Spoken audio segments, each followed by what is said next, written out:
Olá, povo querido! Sejam bem-vindos a mais um Entre a Gente.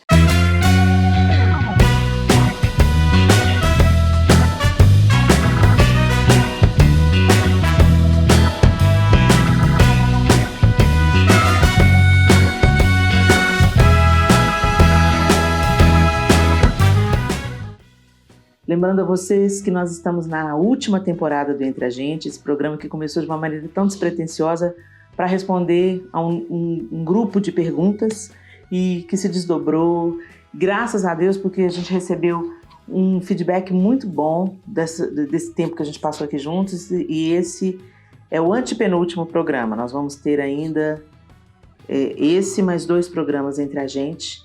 Então eu quero desafiar você, deixa aqui o seu testemunho daquilo que abençoou a sua vida no Entre a Gente, daquilo que te esclareceu, que te ajudou de alguma forma. Isso ajuda a gente a ter uma percepção daquilo que Deus está fazendo.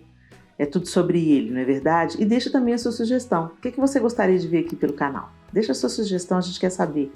Se inscreva no nosso canal e se você gostar, deixa o seu joinha. Se você não gostar, deixa a sua sugestão, gentilmente. Deus abençoe vocês. Vamos para as perguntas de hoje, Miguel. Manda. @Gabi Bobadilha pergunta: Helena, como dar suporte ao marido no momento de dor? Antes de mais nada, orando por ele. Pessoal, a gente tem que entender que a oração não é apenas uma prática religiosa, sabe? É uma questão de relacionamento com Deus. A gente tem que entender que oração faz parte do relacionar, assim como conversar com uma pessoa faz parte de se relacionar com ela. Então é muito importante, nesse momento que o seu marido está atravessando um momento de dor, suporte de oração, orando sempre por ele, junto com ele e no secreto com Deus, colocando a vida dele diante de Deus, falando para o Espírito Santo, pedindo ao Senhor que o Espírito Santo traga consolo, que o Espírito Santo traga ânimo, que o Espírito Santo traga remédio para a alma dele. Essa primeira postura que a gente tem que ter é uma postura de oração pelos nossos queridos. Então nunca pense que a oração é uma prática religiosa apenas. Na oração nós conversamos com Deus, nós nos aproximamos de Deus, o nosso coração também é afinado com o coração de Deus, nós também ouvimos Deus na oração. Então ore pelo seu marido. A segunda postura é ouça o seu marido. Às vezes a gente quer tanto aliviar a dor da outra pessoa e a gente não para ouvir essa pessoa. Às vezes o fato dela falar já cura a alma. É muito importante, por isso que tem a terapia, não tem as terapias hoje? Gente, os cachorros aqui perto de casa hoje estão bem atribulados. Então não se preocupem que eu estou em casa, minha vizinhança tem cachorros, eu também tenho cachorro, então não se preocupe aí se o som dos cachorros está vazando aí no seu microfone, fica tranquilo, tá bom? Mas vamos voltar aqui para a nossa conversa. Escute o seu marido. Às vezes a gente pensa que a gente tem que dar uma opinião, às vezes a gente pensa que a cura está nas nossas palavras. Muitas vezes a cura está no ouvido. Deixa falar. Nem que ele esteja falando besteira. Às vezes você pensa assim, nossa, a pessoa está falando besteira. Mas o fato dela colocar para fora vai trazer alívio para o coração. Ore, ouça. E se num processo de ouvidoria, se você sentir que você pode dar uma palavra, peça a Deus sabedoria. Senhor, coloca na minha boca palavra de ânimo, palavra de sabedoria, palavra de encorajamento. Então, quando você orar pelo seu marido, ore também para que Deus te dê sabedoria, estratégia e palavras de vida. Quando alguém está atravessando uma dor, não é tempo de cobrar, é tempo de encorajar, é tempo de apresentar para ela um caminho de esperança. É dizer, meu bem, nós vamos superar isso, nós vamos vencer. É um tempo ruim, sim. Eu entendo a sua dor, sim, mas nós vamos atravessar. Nós vamos passar juntos por isso. Faz ele sentir que você está junto, que você está dando suporte para ele, ok? Não é hora de cobrar, não é hora de acusar, não é hora de falar, mas se você tivesse feito isso, não tivesse feito aquilo, não é hora disso. Eu não sei se é a dor do luto, por exemplo, então o luto também tem os seus ciclos, dias muito ruins, os 4 primeiros meses são terríveis, então escute, deixa falar, deixa colocar para fora, porque quando a gente confessa as faltas, as falhas, as dores, nós somos curados. Nesse mesmo sentido, uma pergunta que pede por uma resposta um pouco mais prática. Preciso que meu marido volte o coração para os caminhos de Deus. O que devo fazer além de orar? Pergunta da Mari de Oliveira. Se tornar uma esposa maravilhosa. Se você já era uma boa esposa, coloque os olhos nas qualidades que o seu marido tem. Na ânsia de nós queremos que o nosso cônjuge conheça o amor de Deus, nós enxergamos os defeitos deles, a ignorância, o distanciamento de Deus, mas nós não enxergamos as virtudes. E certamente, se você se casou com esse homem, ele tem virtudes. Coloque as virtudes dele em caixa alta, assim, diante dos seus olhos. Coloque as virtudes dele em evidência. Elogie as virtudes. Encoraje o seu marido. Enche o tanque de afeto dele. Seja a melhor esposa. Preste atenção naquilo que é importante para ele. É importante para ele comer com a família? Prepare uma mesa linda. É importante para ele assistir o futebol? Propicie esse momento. Meu bem, você quer assistir o futebol agora? Que ele veja em você o amor de Deus refletido nas atitudes. Eu acho que isso fala mais alto do que qualquer discurso hipócrita. E para facilitar o processo, você tem que ver ele além das faltas dele. Então, às vezes, as pessoas colocam em evidência só o que o outro não é. Traga para sua memória aquilo que ele é. Ele é bom pai, ele é trabalhador, ele é honesto, ele é dedicado aos filhos. Enxergue isso, valorize isso, verbalize isso, diga para ele as qualidades que ele tem, afirme esse homem, faça ele se sentir mais seguro e mais feliz quando ele está ao seu lado. Não seja como aquela goteira rixosa. Nós não convencemos ninguém, gente. A obra do Espírito Santo é de convencer, não é a nossa obra. A nossa obra é orar sem cessar e amar, acolher e enxergar as qualidades que esse homem tem. Você se casou com ele, você escolheu esse homem para ser o pai dos seus filhos. Valorize todas as qualidades que ele tem. E seja a melhor esposa. Peça ao Senhor, me faz uma esposa cada dia melhor, para que ele conheça o seu amor. Não é isso que o apóstolo Pedro fala isso? Para que nós, mulheres, ganhemos o nosso marido pelo nosso procedimento e não pelo nosso muito falar. @Lilian Fonseca 5. Fala, Lilian. Paz, Helena. Eu tenho vizinhos como os de Noé. Como evangelizar pessoas com o coração duro? Com a sua vida. Com a sua vida. Gente, a gente tem que entender que a evangelização, ela é mais do que entregar um folheto e tentar convencer as pessoas de uma ideia. É ser a pessoa que elas gostariam de ser. Ser a pessoa que elas, quando elas pensam assim, estou na aflição, quem que eu vou procurar? Fulana, minha vizinha. Porque ela é crente, ela vai ter uma palavra de conselho, de amizade, de acolhimento. Sabe como, gente? A Bíblia, quando Jesus fala para pregar o evangelho, eu gosto daquela parte que diz assim, ide por todo mundo, fazei discípulos, batizando-os em nome do Pai, do Filho e do Espírito Santo. Fazer discípulo não é apresentar o evangelho simplesmente dando um folheto. Fazer discípulo não é convidar as pessoas para ir para a igreja. Fazer discípulos é se aproximar das pessoas, tornar-se amigo delas. Amigo genuíno, não é amigo interesseiro, não, amigo genuíno. Como que eu posso servir esse grupo de pessoas que ainda não conhecem o amor de Deus? E servir essas pessoas sendo o amor de Deus na vida delas. Então que você seja uma vizinha maravilhosa, que você seja uma vizinha prestativa, que você seja uma vizinha acolhedora, que você seja uma vizinha encorajadora. Não dê lugar à fofoca, não fale mal de um vizinho com o outro. Dê testemunho de Cristo, vivendo e não falando. Porque o muito falar, gente...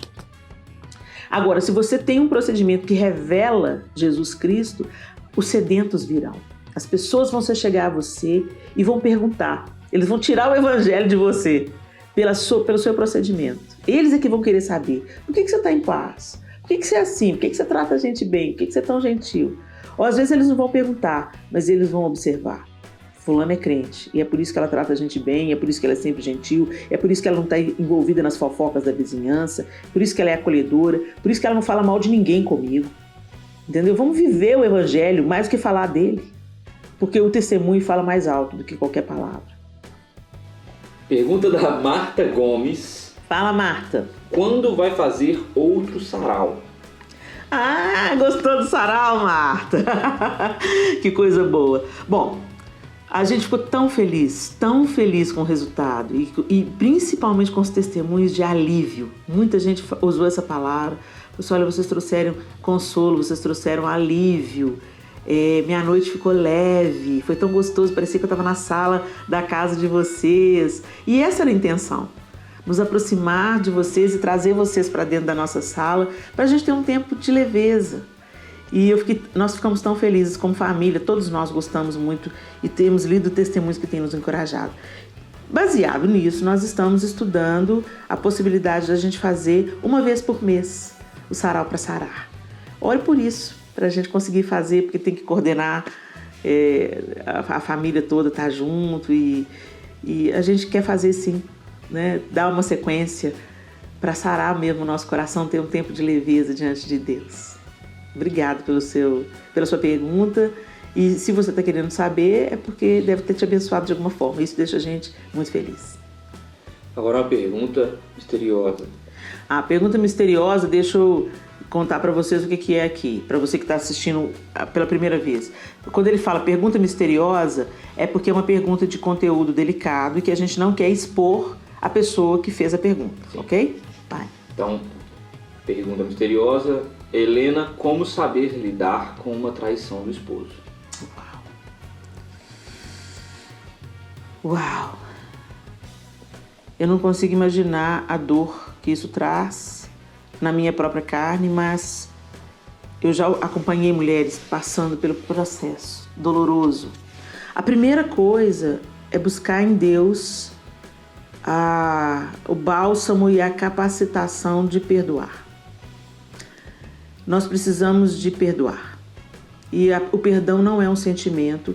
Se nós esperarmos por sentimento para perdoar, nós não vamos perdoar muitas coisas. O perdão é uma decisão, o perdão é uma escolha. E cada pessoa tem um tempo de cicatrização, é igual uma ferida.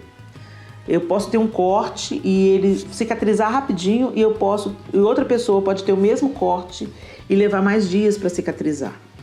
E assim também é na dor emocional. Tem pessoas que levam mais tempo para cicatrizar. É muito doloroso, mas é possível. Já acompanhei muitas esposas e muitos esposos também, tá, gente? Que superaram a traição, aprenderam juntos e o casamento até se fortaleceu depois disso. Com muito diálogo, com ajuda terapêutica às vezes, ajuda pastoral. Não é uma coisa que a gente supera de uma hora para outra. Não vou banalizar aqui a sua dor, mas eu quero te encorajar. Começa a percorrer o caminho do perdão.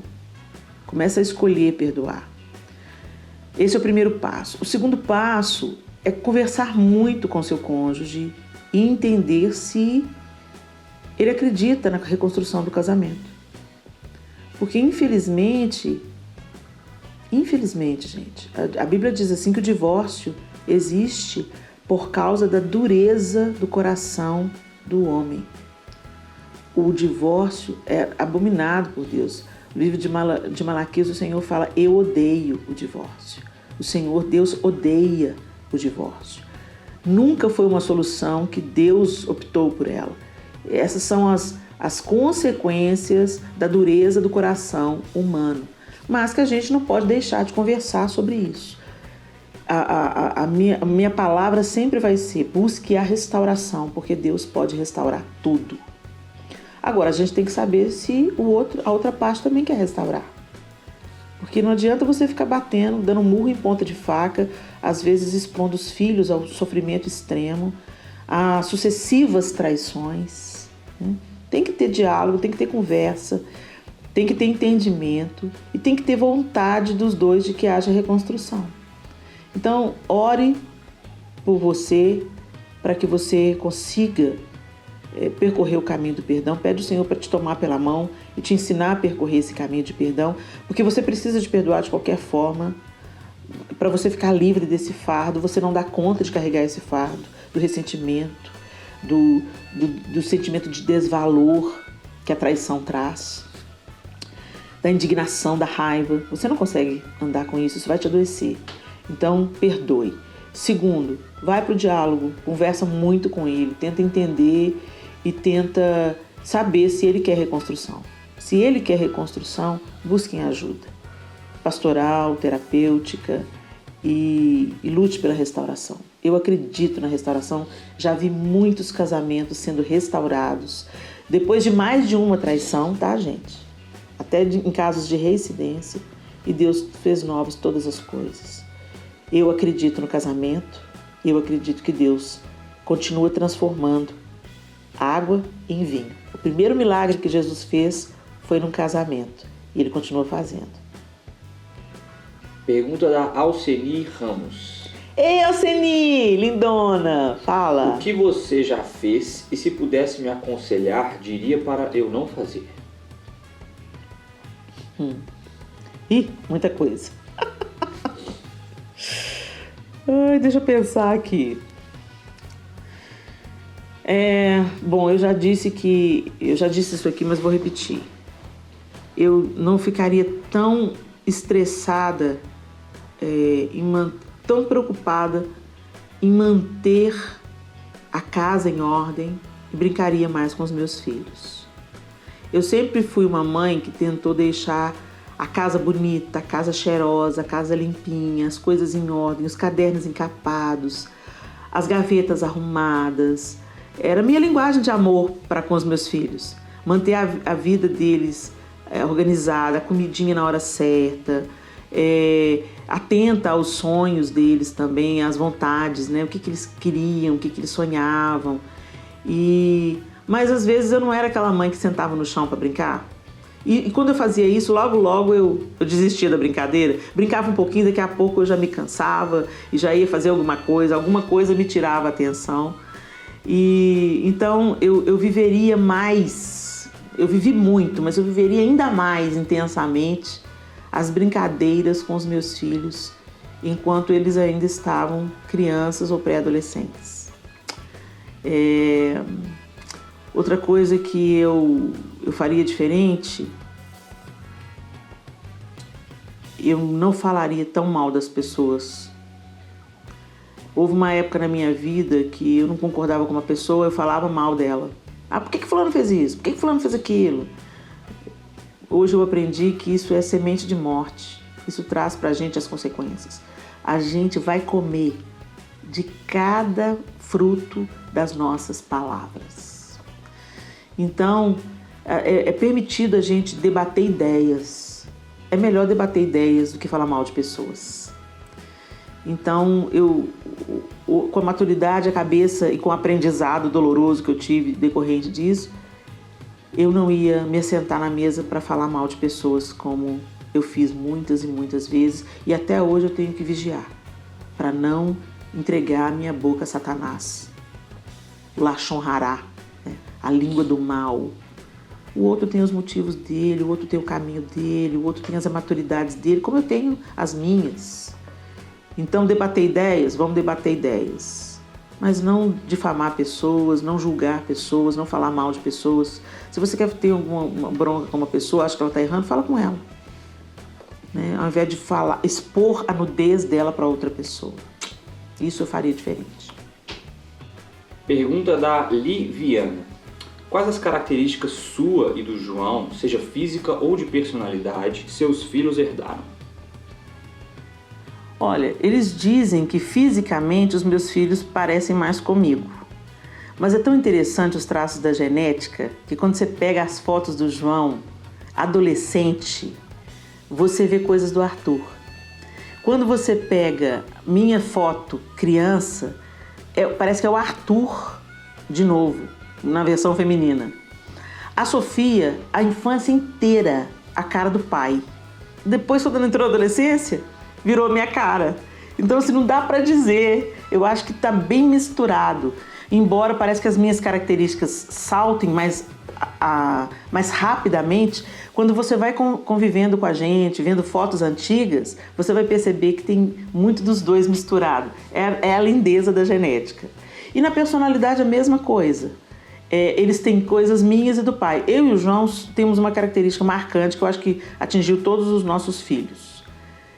O João ama as ciências exatas e, por exemplo, os nossos filhos são muito bons em matemática, todos eles. Eu não tanto. Eu era muito boa em matemática, depois eu peguei uma birra com uma professora e isso me travou um pouco. O João fala que eu sei muito matemática, que eu só não desenvolvi isso. Mas os nossos filhos gostam das exatas. O Miguel, por exemplo, está seguindo o caminho da carreira do pai, está fazendo matemática. Muito legal. Interesse pela música, os 4 têm. Eu e o João sempre tivemos interesse pela música, os 4 têm. Teatro. A Clara é muito teatral e a Sofia é uma atriz de mão cheia. E eu e o João temos a veia teatral muito forte.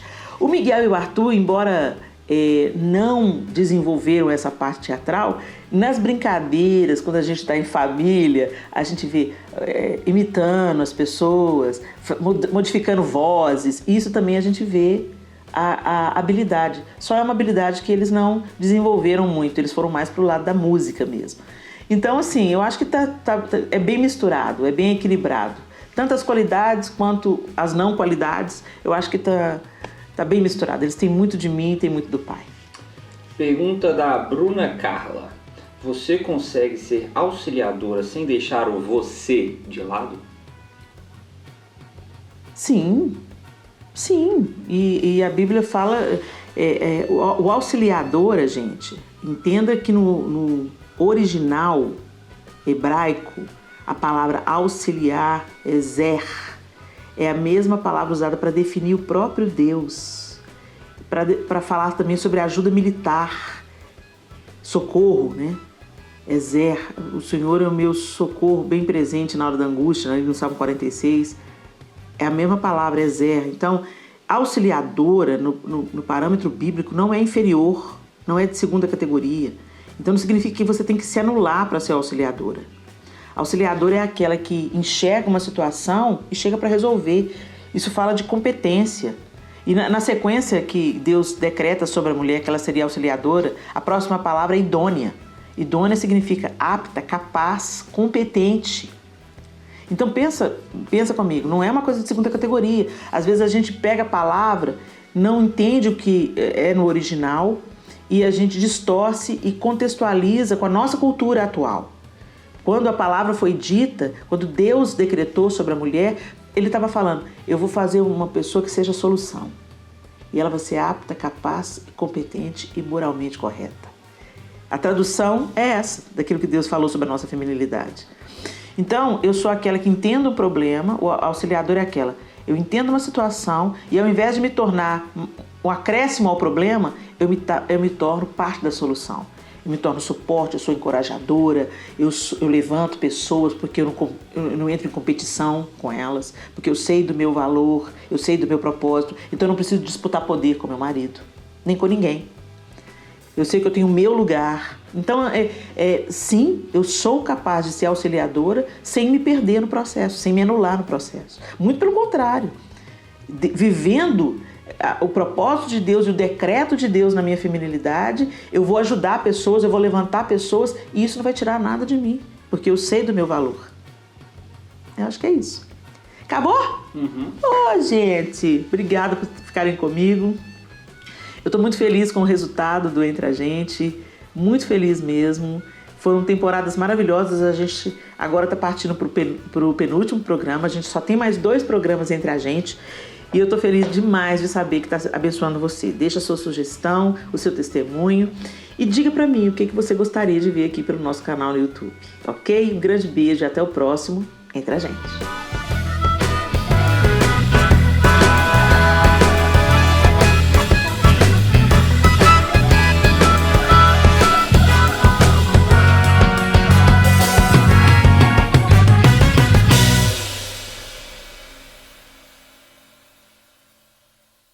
Então, vamos.